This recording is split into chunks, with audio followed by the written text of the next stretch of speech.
Raw podcast where we say the stuff you people scared to say. And as always, if you feel played, debate your mom.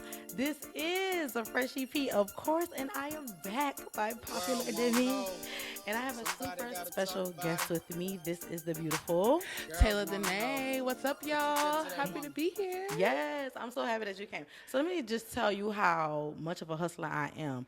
We were on Threads she was looking for someone who wanted motivational speakers, somebody who wanted to like just use their platform just to talk her shit. Period blank. And I was like, I am that person. Come over here. That's not weird at all. But we're now here, and it's not weird at all. It's not weird at all. It's not weird at all.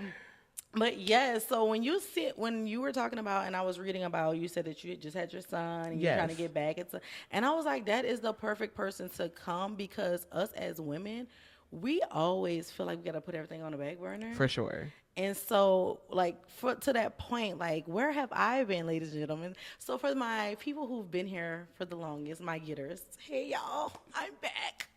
I have been getting beat up by life, like normal people, you know what I mean? I was getting tossed around every which way but loose.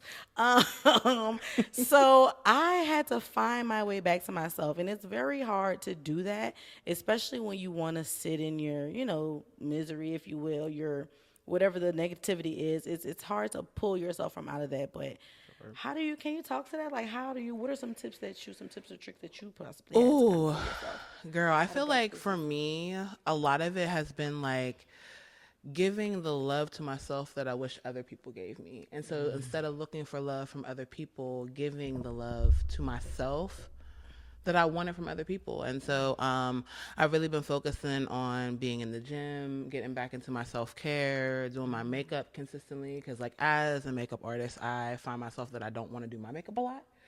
And so pouring back into myself, like I said, eating clean, back in the gym, and then just reminding myself that even as a mother that I can still take time for me and not feel guilty about it. Because I feel like there's a lot of mom guilt around just like taking time for ourselves and like spending time, whether that's even just taking a nap. Okay, because sometimes I'm tired. Because why I can't take a nap? Why I can't take a nap? Right. And so I feel like those are some of the things like that I've started like working into my life, like not making them a luxury, but making them part of my routine. Yeah, because it should not be a luxury to go get a massage. It should not be a luxury to put some makeup on. Romanticize your life, boo. Yes, because we're gonna be overdressed everywhere. Okay. I don't care what's happening. What's the occasion? I'm not one of those people that asks, "What are you wearing?" I wear what I want, and then you dress accordingly to how do you feel. Period. Point blank. Period. Point blank. Was there a specific moment where you realized, I need to come back to myself? Like, yes. There was when I finally. For the first couple months after I had my son, I wouldn't look at any pictures. And so I finally saw a picture of myself with my son. And and it wasn't even about like my physical appearance. It was really about just how I felt when I looked at it. Like I didn't see the twinkle in my eye. I didn't see the happiness and joy of like what should be like the happiest moment of your life, right? Like I was like almost postpartum, and I was like, I'm not happy, and I could see it in a picture because I look at other pictures of myself and I'm like, there's the twinkle, I see it, and I couldn't see it anymore, and that made me sad. And so at that moment, I was like, yo, something has to change. Like I got to do something different because I love who I am as a person, and I didn't love looking at that person. And so that was like a turning point for me, like to see myself. Because I felt like it was almost like an out-of-body experience for a while after having my son. Like, I didn't see me. I didn't feel me. And so it was a moment of, like, grieving who I used to be and accepting who I am now. Yes.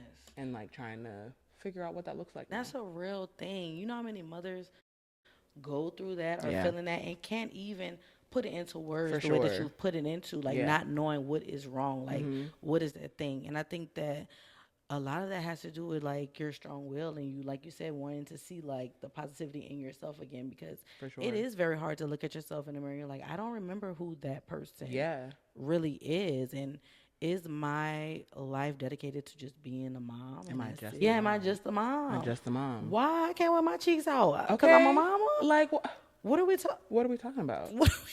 Like, who am I? Who is Tayla? Because, like, yes, we are moms, we are employees, we're daughters, we're all these other things. But, like, who are you as an individual? Like, when the baby is asleep, when your spouse, if you have one, is not there, not around, who are you? Yes. And what are the things that make you happy and fuel you? Because at the end of the day, we can't pour from an empty cup. I can't do anything for my son if I don't feel good. What do you like looking at the women in your life? Do you feel like you've seen a lot of that and that's why you kind of went into that space? Or do you feel like they were the motivation to say, like, okay, this is what I know I could be? I feel like it's a mix of both, honestly. Okay. Like my mom, I feel like was very ever present as a parent. Like she was my biggest cheerleader, my biggest fan, poured into me, but she was also the person that taught me about self-love. So whenever I was a kid, she would always say like, I love you, but who loves you more? And she would always make me say me. And so, like, I feel like as a mother, she was very invested in who I was. And I do feel like there was a part of her that until I got older, didn't really explore, like, who she was. My grandmother, my Nana was a little bit different, where I feel like she found herself. Like, she very much lived her life and prioritized the things that made her happy. So I think it was a mix and seeing a little bit of both, and not just in, like, my immediate family, but, like, in my friends, their relationships, in, you know, women that I work with. Just seeing different women in general, not necessarily like my immediate family, but people that I'm around. Yes. Yeah. And I do think that impacted me. Yeah. Sure. I think that was one of the reasons why I did want to move to Atlanta, because there was so much Black excellence. And to see people and be around people, to your point, that motivated you, because I feel like for me, I seen some of that, but then it was like a thing where, yes, it's possible for you to like achieve this or whatever, but I put these things in place so that you won't be able to do it. Yeah. And I felt like it was a lot of that. Like, you see me trying to get to a space of betterment, and it's like, do you want me to be better? It's like, why are you putting these crosses? You know what I'm saying? Like, why are you throwing these crosses at me trying to achieve something? So I felt like I was kind of encapsulated in that space, and I wanted to branch out like be around people who, you know, and that kind of leads me to my next question. Like, did you feel pressure to be on in those moments, even when you felt like you weren't? Or was it just like, you know, you're not okay, but I have to portray, I have to be on right now? I feel like, again, like kind of like a mix of both, because I am a person that has always been the strong friend, or the person that everybody goes to for advice, the one that is always jovial. Like, I call myself the personality hire, because at work I am always the one that cracks the jokes, the kikis, that's the therapist. And so whenever I went back from maternity leave to my job, like, I think people were expecting me to be who I used to be, and I was still trying to navigate postpartum depression, which I didn't know what it was at the time. But I'm like, my moods were everywhere, my hormones were everywhere. And so I think even like my partner at the time, I don't think he even understood how to help me, because I didn't know what I needed, because I don't know this version of me. I'm so used to being happy, go lucky, like always happy, always turned, like the life of the party. And so, yeah, I do feel like I felt pressured to be on, more so because that's what people were expecting of me, not because anyone was putting pressure on me, if that makes sense. Okay. It was just like that expectation of people knowing who I was before my child, and then watching the shift happen in me, you know. A little bit of people pleasing, if we will. A little bit of, I'm having healing people pleaser. Yeah, for sure. No, seriously, I know you're speaking to me right now. I got chills, because I promise you, like, who sent this girl here? Where she come from? Why you don't know my life? Shit, telling me about me and whatnot. So after you've lost yourself, now comes the rebuilding. Now comes the self-love. Now comes the healing. What does self-love mean to you now that it didn't mean before? Oh, girl, you got the good questions. I think for me, it's now slowing down, being present. Like, because I feel like before, my self-love was kind of like getting ready, going out to the parties, doing the things that I did in my business to make me happy. And that was more of like fueling my ambition than it was like fueling my soul and my spirit. And so it was like, now I'm in a space where I'm really trying to figure out what is an alignment, what brings me joy, what brings me peace. And so I think that is what I look at now. So when I choose to hop on podcasts or do things, I'm not doing it out of a space of lack. I'm doing it out of a space of fulfillment and alignment.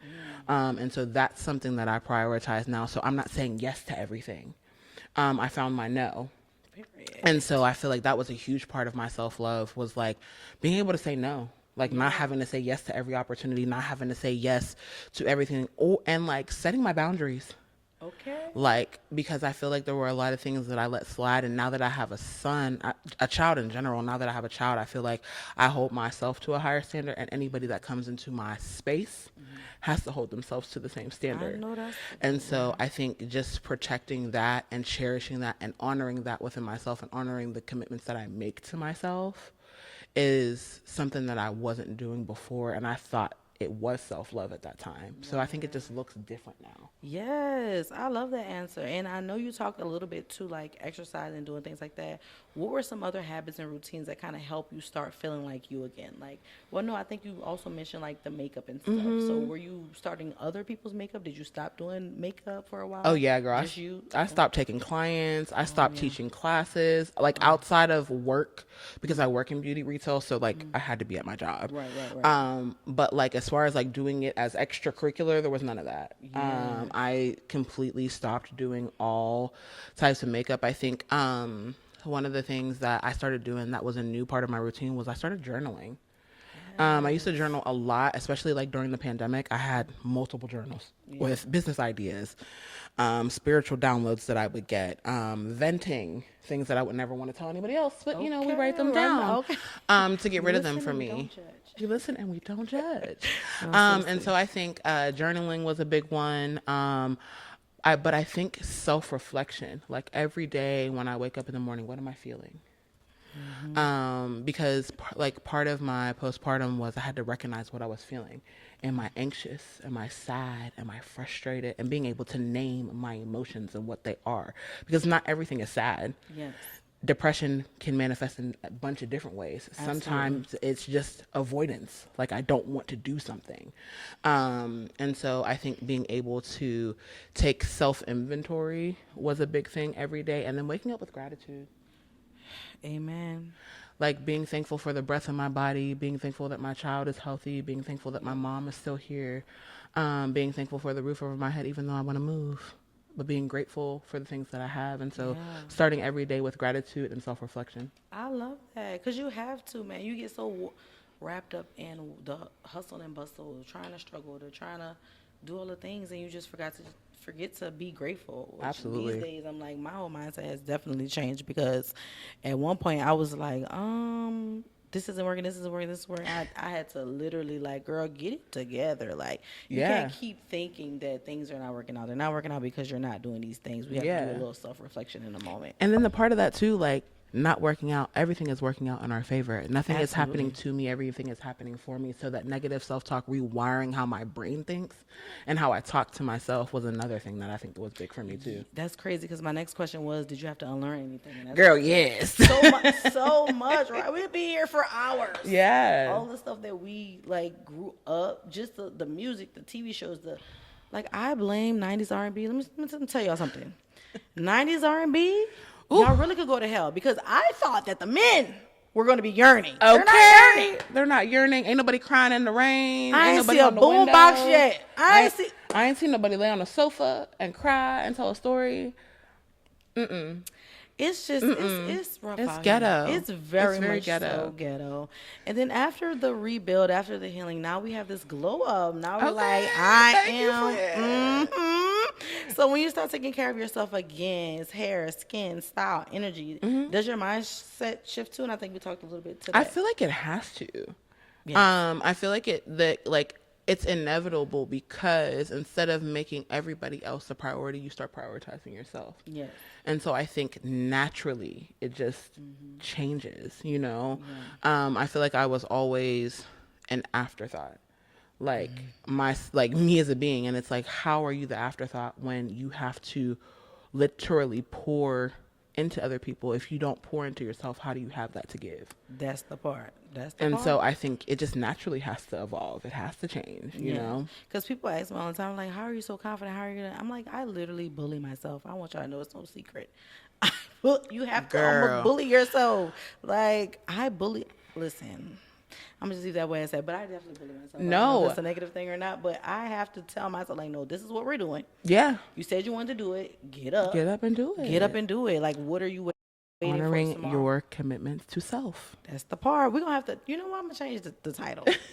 Honor your commitments to yourself, because that's the phrase of the day. Because that's something, especially working out. Let me tell you something, baby. I want to do a leg day or two, and I'd be like, this is done. I'm finna go get me some tacos. I ain't got time for this. But I need to get back. We're gonna have be accountability partners. It's fine. But here's the thing, right? And here's the thing about that. And I'm gonna keep it 100, because as a mom, as all the other titles and hats that we wear, right? Yeah.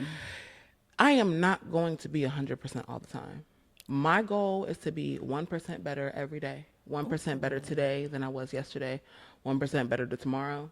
And so I don't aim for perfection. So if I stop, if I'm not good today, if I decide that I'm going to go to Zaxby's and I'm going to eat me a nibbler, some fries, and a strawberry lemonade, that's what I'm going to do. I'm finna get it. Because all things in moderation, okay? And so, I feel like people have this idea that if they're not working out 5 days a week and eating their meal plan and everything that comes out of a container and drinking their water, then there's no progress. But if you're somebody that's eating fast food every day and now you go to not eating fast food at all, that's still a win. That's the part, man. Or if you go from eating it 7 days a week to now you're eating it 3, that's still a win.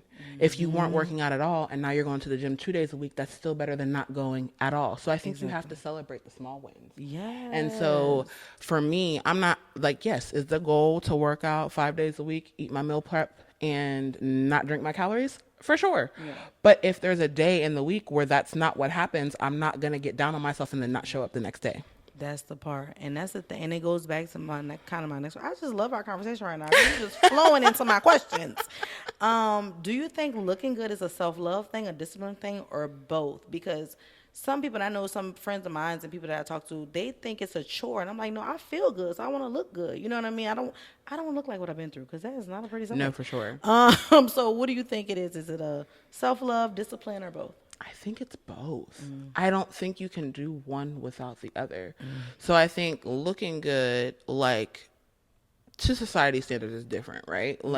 But when you look at yourself in the mirror and you feel good about you, I know for a fact when I'm working out in the gym and I look at myself in the mirror, even if there's flaps somewhere else that I don't want them to be, the fact that I know that I'm going to the gym consistently to work on them makes me feel better about myself.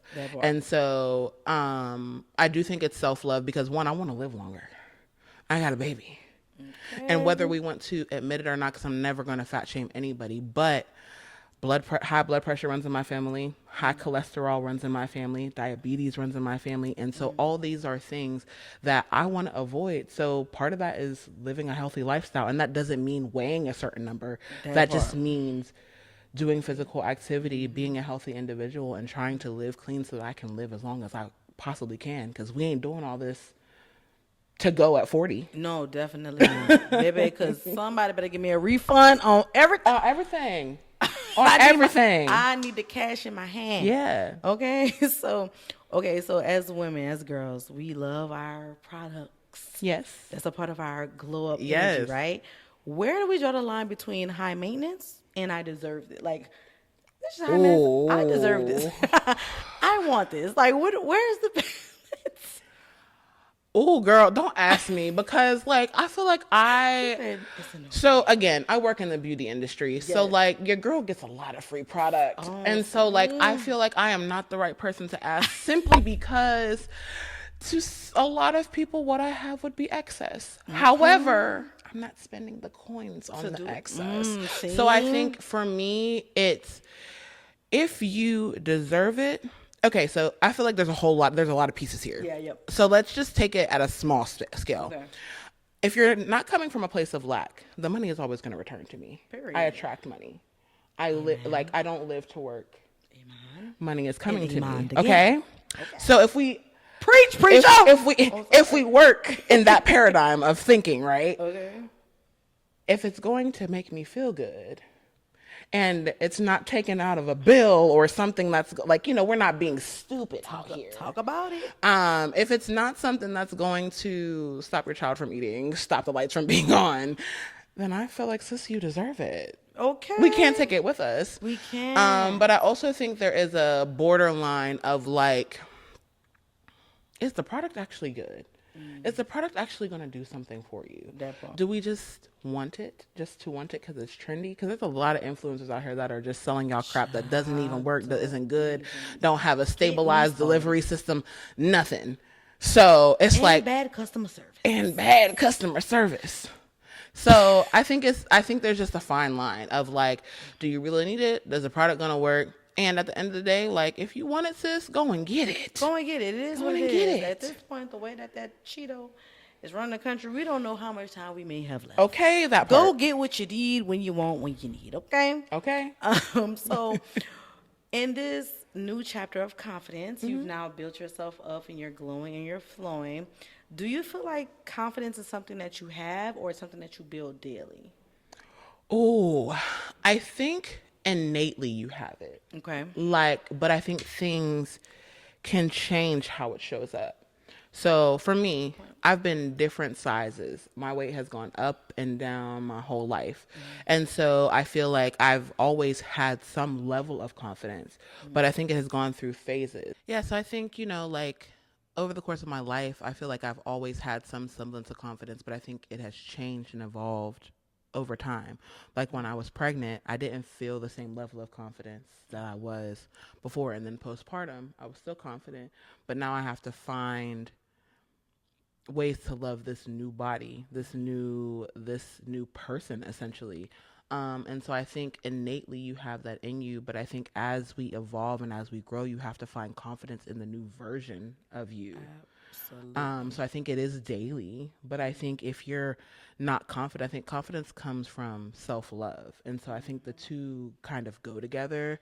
So I think self-love is an everyday journey. So I think part of that is every day. Yeah, but I think some of that, if you know you that girl, you that girl. One thing about it too, for sure. Okay. 7,000 people could tell me I'm not, and I'm going to say, but I am. But I am. But so, I am. Whatever you feel. But I am. But I am. Like, no. And so it is. Yes, and so it is. It's like, there's no, I don't know why you thought this was an argument. No. I said what I said, and it is what it's going to be. Okay. Period. So do you, what advice would you give someone who feels like they lost their spark? What is like that one thing you'll tell them? Tayla, I've lost my spark. Get quiet, friend. Spend some time with you. I think the spark is inside us, but sometimes there's so much noise, whether that's kids, job, obligation, chatter from social media, what you see every day, imposter syndrome, whatever that may be. And I feel like sometimes we just have to spend time with ourselves. Okay. Quiet it down, go sit somewhere, get a massage, lay by a pool, put your feet in the sand, walk in the dirt, stand outside in the rain. Do something to just quiet the noise. Yes. Because I feel like in the silence is when you figure out who you really are. No, and the things that you don't like about yourself. And so some of the time, the things that you don't like about yourself are easy fixes. And so I think some of the time that's how you get your spark back, is just spending time with you. Not your man, not your kids, not your mama, not your daddy, not your friends, yourself. And listen to what you need. Okay. And what is it that you don't like? And when you're in the quiet, what's uncomfortable for you? That's the part. I always say, people like, it's so odd how you spend so much time by yourself. I'm like, it's odd how you always need people around you. You mean to tell me you've never been in your space by yourself? Literally. Not more than an hour or two. Like, you always have to have people around. It's so odd to me. It's so odd. I'm just like, what? And I'm glad that we've been talking about that, because I think that brings up the point of the hiatus. Like, at a time when I stopped doing the podcast, I had lost like long year friendships of people that I thought was a friend. You know what I'm saying? Girl, talk about it. And it was odd to me, because in having the conversation that we're having about confidence and things like that, and yearning for what you would have wanted, when you're yearning for like a mother's love, or yearning for like compassion and sisterhood and all those things, you will go to the depths, and probably the wrong depths, might I add, to find that and overextend yourself and all those things. And for years, I did that with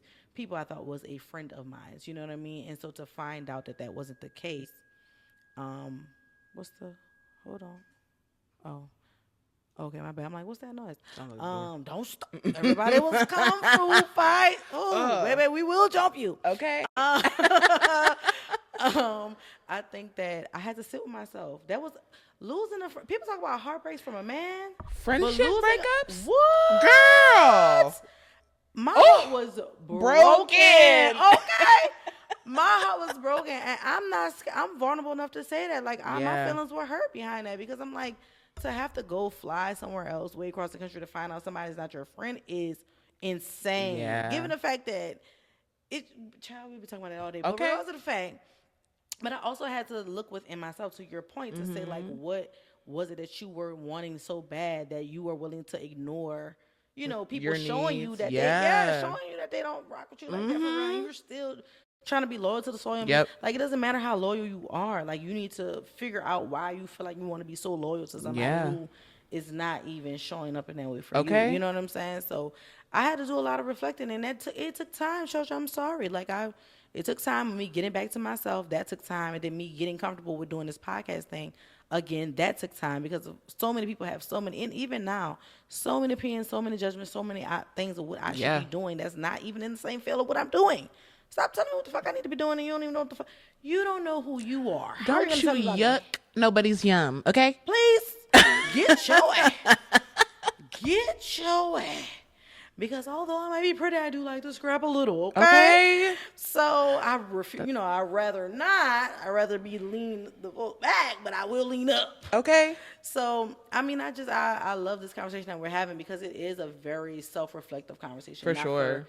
Just me, but like whoever's, watching this, you never know what they may need from this, or hearing somebody in real time, because I wish somebody could have guided me out of that dark space, but that was something that I had to do alone. And whereas I'm not opposed to therapy, it's just like, I wish I did kind of have, in that moment, to just like figure it out. I figured it out on my own because of me being a strong black woman. What am I talking about? Yeah. As a black woman by default, we will figure it out. We will figure it out. We don't have a choice. Yeah.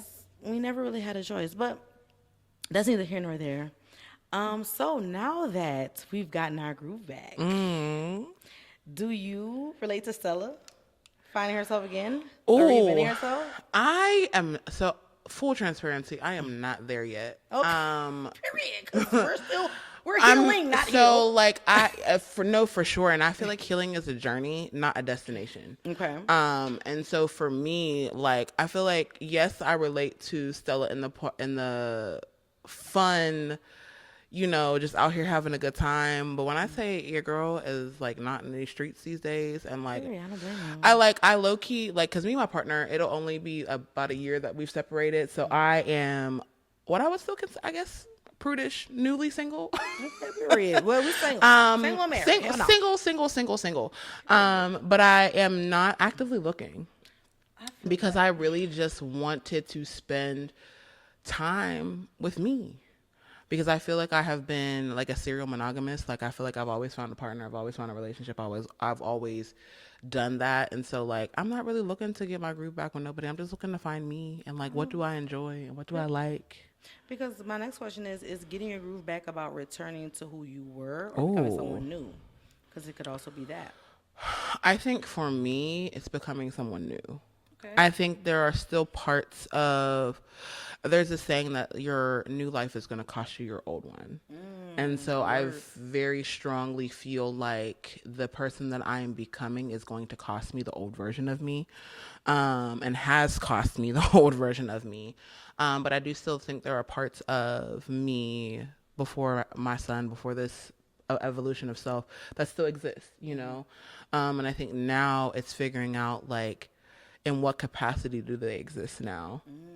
Whether that's hosting, podcasting, being in these streets. Legs up on top of cars. Okay, on somebody's couch at a hookah lounge. So I think it's just finding what that looks like for me in this stage of my life, So yeah.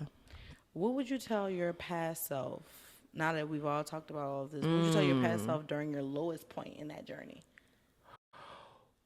Oh, you've come past it, and now it's like, what would I tell her? Yeah, I feel like it would be, girl, keep your head up and remember who you are.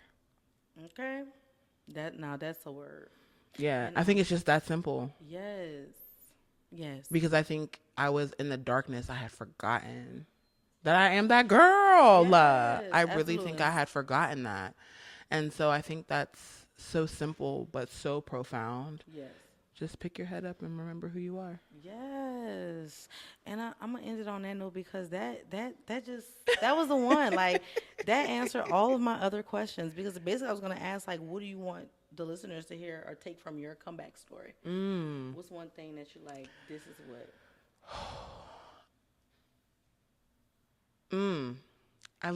I think it's healing and growth are not linear. And I think it looks different for everybody. And there is no time frame. There is no destination.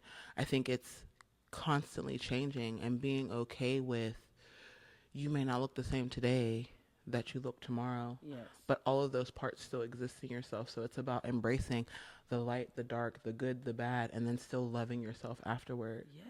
So I think that's the biggest thing for me is like, all of those things are part of you, and so how do you integrate them into this version of you? Okay, we finna set up a Patreon. Don't give them no more. Okay, we gonna set up a Patreon, but we're not finna get no more free game from us. It's over with for y'all. You got enough. About 30, 40 minutes. All right now. You got to pay. You got to charge the people now. That's enough. And on that note, it was so wonderful talking. It was such a pleasure. You. Thank you so much for having me. I enjoyed this so much. Music to my heart. Yes, music to my heart. I love when people say that because it's like sometimes good conversations may heal the nation. You just never know. For sure. You just never know what you may need in that moment. And this conversation was so thoughtful. So thank you so much. I wanted to make sure it was to what I researched because I'm a little softer. No, it's okay. So I was just like, what could I like? And I've seen so much of just your positivity and how much you care about yourself and how much you want to turn. Just all the things you talked about. I've seen all of that. And I said, how can I like put this into I love that. Okay. Intentional. Yes, I'm intentional. Yes. But yes, on that note, this was Give It Some Raw podcast, and we are out.